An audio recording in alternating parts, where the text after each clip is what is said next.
wenze lento manje eyinhlambuluko, uhlale phansi nabantu bakini ubabikele ukuthi wena ekuhambeni kwakho wahlangana nentombazane, wathi uma uhlangana nentombazane kwabe sekuhlala isisu kuyona. Uma sihlala isisu kuyona yabe sisikhipha intombazane yamlimaza umntwana wangakwazi ukuthi afike emhlabeni aphile njengabanye abantwana.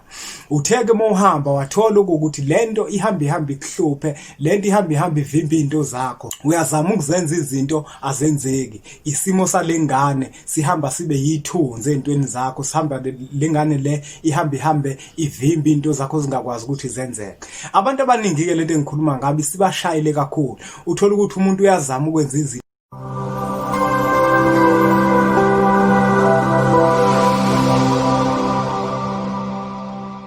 kwathi angithi kunina benkashana kamenzi yaphuza umlaza ngameva yaphula umlilo ngamahlamvu abanye bocima ngamanzi. Nina belembe leqamanya amalembe ngokukhalipha uShaka kashayeka ngemanzi ngesaba ukuthi uShaka kuyinkosi yasemashobeni. Nginibingelele nginamukele kwi-channel yethu Impunga Yesintu TV endaweni zonke nakumhlaba wonke la kufinyela khona lo mfanekiso oqoshiwe. Ibizo lami ngumlekeleli wakambanjwa, kanti uma ukuthi usanda kusijoyina kule channel insizwa zingibiza ngonduna kaNdaba. Untombi ziyamncumela insizwa ziyamkhomba isilwane esincane saphuma ehlathini ekuseni ngovivi sazivuthulula ngoba sigcwele amabethe. Bathi umjabulele umamatheka komkakhe ngoba njalo umamatheka kuthi faca. Asibonge kakhulu ke bafowethu ngokuthi mfanekiso eqoshweni idlulisele nakwabanye, niphinde futhi nisubscribe kwi-channel yethu Impunga Yesintu TV. Siyacela futhi ukuthi nibatshele nabanye basubscribe la kwi-channel yethu la sifundisana khona izinto ezithinta isintu sethu njengabantu abampisholo. Sibuke emandulo ukuthi izinto zazenzeka kanjani, okhokho bethu babehamba kuphi, bese siphinde sibuke nathi ukuthi kule nkathi yanamuhla sihamba kuphi, bese siyazama ukuthi sifundisane ukuthi yiphi indlela ekufanele ukuthi sihambe ngayo thina njengabantu abampisholo. Namuhla ke bafowethu ngiyafisa ukuthi ngithinte esinye sezihloko engithema ngibhala ngaso lapha kwincwadi esihloko sithi amava ahlabahlosile. Ngabe sengicacisa ngesizathu sokuthi abantu abaningi lento engizokhuluma ngayo iyabashaya kakhulu, ngesizathu sokuthi isikhathi sesiphila kuso siyisikhathi la izinto eziningi zigunyaziwe. Nakuba kodwa manje ubungozi bazo singatshelwa thina njenganabantu ukuthi uma ke sesizenza ngesizathu sokuthi sigunyaziwe futhi sisemthethweni, ibuphi ubungozi esohlangabezana nabo. Namuhla bafowethu ngifisa ukuthi ngikhulume ngelathi okanye iladi, angazi ukuthi ngingathini. Namuhla ngifisa ukukhuluma ngelathi lokulungisela ingane eyakhishwa. Ngiyafisa ukuthi ngigxile kakhulu kule yokukhipha ingane ngoba abantu abaningi bagcina sebeba nenkinga ngesizathu sokuthi omunye mhlambe wesilisa intombi yakhe yakhipha isisu yena wangazi. Ngenkathi intombazane isikhipha isisu yabe manje ingane sisuka kuyona intombazane yazonamathela kulo wesilisa. Mayinamathela kulo wesilisa uthola ukuthi into zakhe lo wesilisa uyazama ukuhlanganisa ahlangane, uyazama ukuhlanganisa ahlangane. Kwesinye isikhathi uthola ukuthi lona wesifazane usahamba wayakogana komunye umuzi. Akuselula manje ukuthi abuyele kubo kube ukuthi manje uyolungisa lento.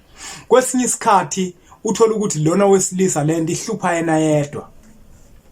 Isikhathi esiningi ke vele intombazane uma isikhiphile isisu, ingane iyasuka kuyena ngesizathu sokuthi uyilimazile. Iyabona vele ukuthi uthando lwayo akanalo, bese ivele inamathele kuwena wena wesilisa.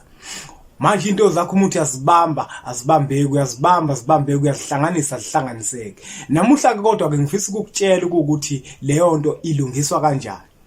Ngizake manje nendlela yokulungisa ukuthi uma usufisa ke manje ukulungisa into efana naleyo kusuke kufanele ukuthi wenze njani. Lo msebenzi ke bafowethu kusuke kufanele ukuthi uwenze ube yilathi laphansi. Abantu abaningi ke bazolazi ilathi laphansi ukuthi uma wenza ilathi laphansi yila usuke khona uzobeka khona izinto eziwukudla phansi.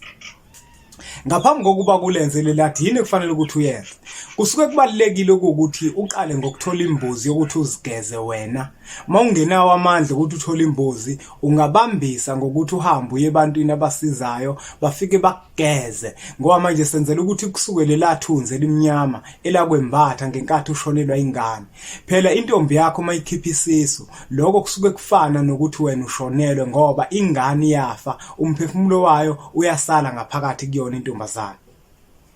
Ngenkathi ke manje lentombazane sisikhiphile ke isisu, wena hamba ke phela uyogeza okanye mase utholile ukuthi intombi yakho yakhipha isisu, kusuke kufanele ukuthi isigaba sokuqala osenzayo ugeze ulihlambulule eqala wena. Ukugeza ke bafowethu kuke kube imbuzi nje kugezwa ngayo. Uma ukuthi usuke uzoba nawo amandla, kusuke kubalekile ukuthi uthole imbuzi ukwazi ukuthi uzigeze. Asibuyeke manje naku usuzoyilungisela, uyilungisela kuphi?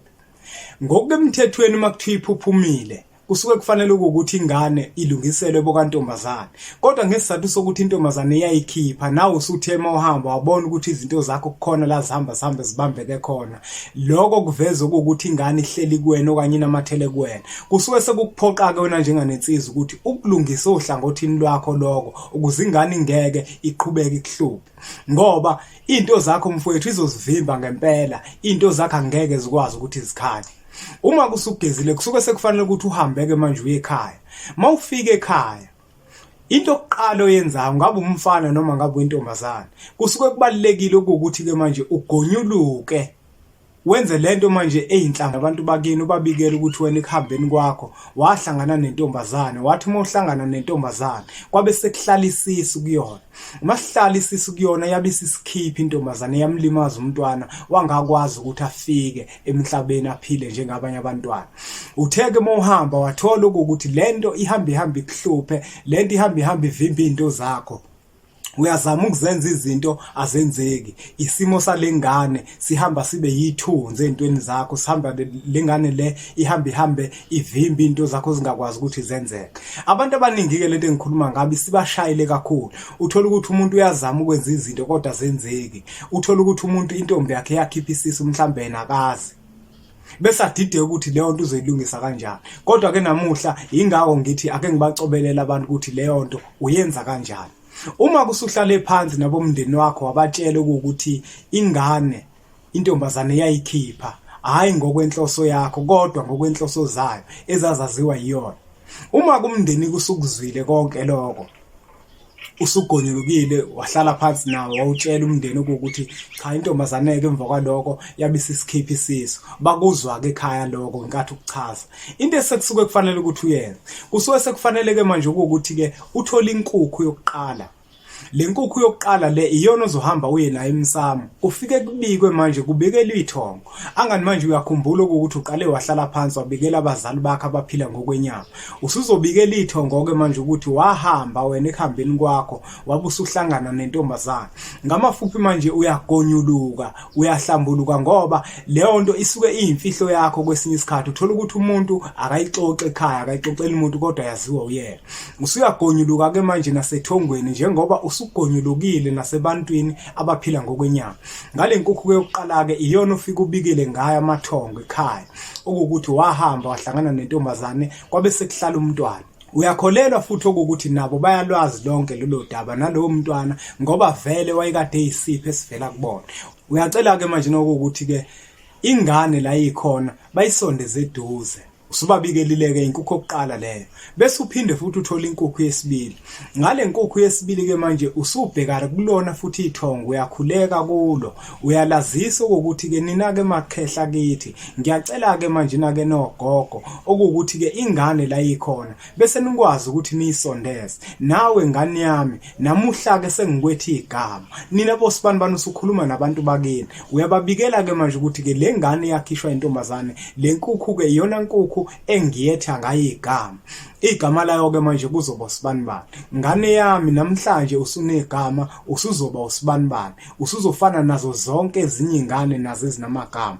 Uphinde futhi ukudlulisa ukuthi nina bosibanibani ngale nkukhu njengangithe ngiyethi igama ingane, iyona nkukhu futhi le engipha ngayo impahla zokugqoka ukuze nayo ikwazi ukuthi yembathe njenganezinye ingane. Ngike ngezwa ke kwenye indawo kuthiwa akufanele kuthengwe impahla, ngabe sengidideka ke mina ukuthi kanjani ngoba abantu siyabayalela umsebenzi uhambe kahle. Impahla usukuzithengela ukuthi le ngane njengeyona ingazange iziphile, Ngenkathi iqala ibona ezinye ingane zakwabo zona zigqokile kodwa yona ayigqokile, ilapho la isuka khona umsindo. Manje sisuke sicisha lo wamsindo kuwukuthi-ke manje ingabi nesikhwele ukuthi ezinye ingane zigqoke izicathulo, ezinye ingane zigqoke ingubo kodwa yona ayigqokile. Sisuke sicisha lo msindo. Sengenzela ukuthi-ke ngicacisele nalabo bantu abathi ukugqoka ingubo okanye ukuthenga ingubo uma ulungisa lento akufuneki. Imbuzi le ekwakukhulunywa ngayo kuwukuthi-ke iyona imbuzi ingane igqoka isikhumba sayo, cha. Lokho siyakuzwa lokho. Noma ngabe ubani ophilayo emhlabeni, uma kade ephila emhlabeni, ngokwesikhathi sanamuhla uyabona ukuthi umuntu nomuntu kuba khona izinto azembathayo. Kodwa uma esedlulile, uma kade kuyintombazane, ukwenzelwa ibhayi, aphinde enzelwe ibheshu uma kuwumuntu wesilisa. Nayo lengane usuke uzokwazi ukuthi uyenzele umsebenzi wokuyiqamba igama, uphinde futhi uyikhombise impahla zayo ukuze ingeke izikhweleze einganeni zakubo uma izibona zona zigqoke impahla. Emva kwalokho-ke ngoba yona isekho isiphila ngokomoya, uyobeke nayo-ke manje naku usuyenzela ibheshu lawo uma kuwumfana, uyobe usuyenzela ibhayi lawo uma kuyintombazane. Le nkukhu-ke lena-ke ngithe inkukhu yesibili eyokuyiqamba igama uphinde futhi uyinikeze impahla zayo. Bese kuzoba khona-ke manje inkukhu yesithathu. Le nkukhu yesithathu-ke manje usufika naye emsamo, usuzothi ngane yami sibanibani, usuyibiza ngegama njengakade usuyiqambile. Usuyayitshela-ke manje ukuthi ngithi naku ukudla kwakho, ngiyacela ukuthi udle nazo zonke iy'ngane ezinye zale ikhaya ezaphuphuma nezachitheka, sangazazi zimeme zonke, nani mathongo ale ikhaya zibizeni zonke iy'ngane zale ikhaya ezaphuphuma nizodla nazo naku ukudla. Ngaleso sikhathi-ke njengangithe yilathi laphansi, kusuke kufanele ukuthi uthenge izinto ezifana noswidi uzibeke lapha phansi, zonke izinto ezithandwa yingane. Lowo msebenzi osuke uwenza kusuke kungewona umsebenzi wabantu abadala kodwa kusuke kuwumsebenzi wengane. Sekuthi-ke zonke ingane zasekhaya ezachitheka nezingane ezaphuphuma zizofika zizojabula, zizofika zizodla.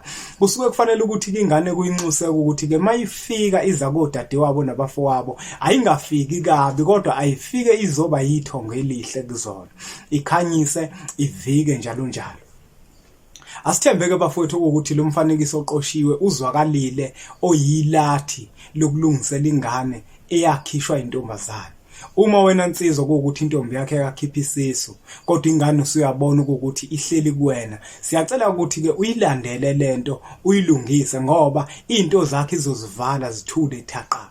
Kodwa-ke uma ufuna ukufunda kabanzi ngalento esiyikhulumayo, ungayithola incwadi esihloko sithi Amava Ahlabahlosile. Iyatholakala kwezitolo zakwa-Adams and Greeks, iphinde futhi itholakale nangeposi. Ikhona la sibhale khona sachaza kabanzi ukuthi lento yenziwa kanjani. Ngitheke bafowethu ukulungisa lento kuba yilathi laphansi, kusuke kufanele ukuthi uthole izinto zonke ezithandwa yingane ezimnandi uzibeke lapha phansi, bese uthola izinkukhu ezintathu. Inkukhu yokuqala inkukhu yokubika isimo wahlangabezana naso nomntwana ahlangabezana naso. Inkukhu yesibili eyokuyiqamba igama ingane uphinde futhi uyigqokise. Ngaleyo nkukhu yesibili okade uyiqamba ngayo igama wayigqokisa, kusuke kufanele ukuthi-ke kuyona ubusukhipha inyongo bese nje uyifaka kancane amanzi, bese uthatha leyo nyongo ufafaze ingubo zayo ingane le osuke uyigqokisa zona. Bese kuzothi inkukhu yesithathu iyona nkukhu ingane osuke uyipha ngayo ukudla uthi ayidle kanye nezinye ingane ezaphuphuma. Ngiyakutshela-ke mina uma ukuthi uma nje ungayilungisa ngalendlela le engikuchazela ngayo na kanjani ngisho ekulaleni kwakho impendulo ingafika. Beze bazokutshela ukuthi ilungile lento yakho, ihambe kahle, futhi angeke uphinde uzwe kuthiwa wena unenkinga yokuthi ingane yakho yakhishwa intombazane noma mhlambe yaphuphuma, ngoba ngaleyo ndlela uzobe usuyilungisele ngendlela eyimpumelelo.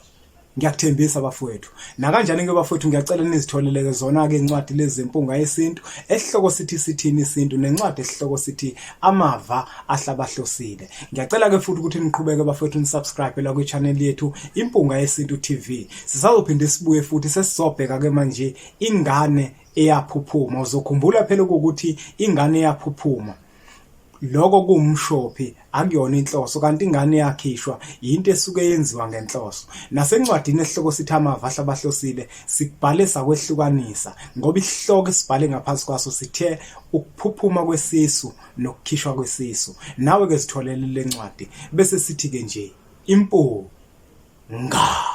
Washaya kamnandi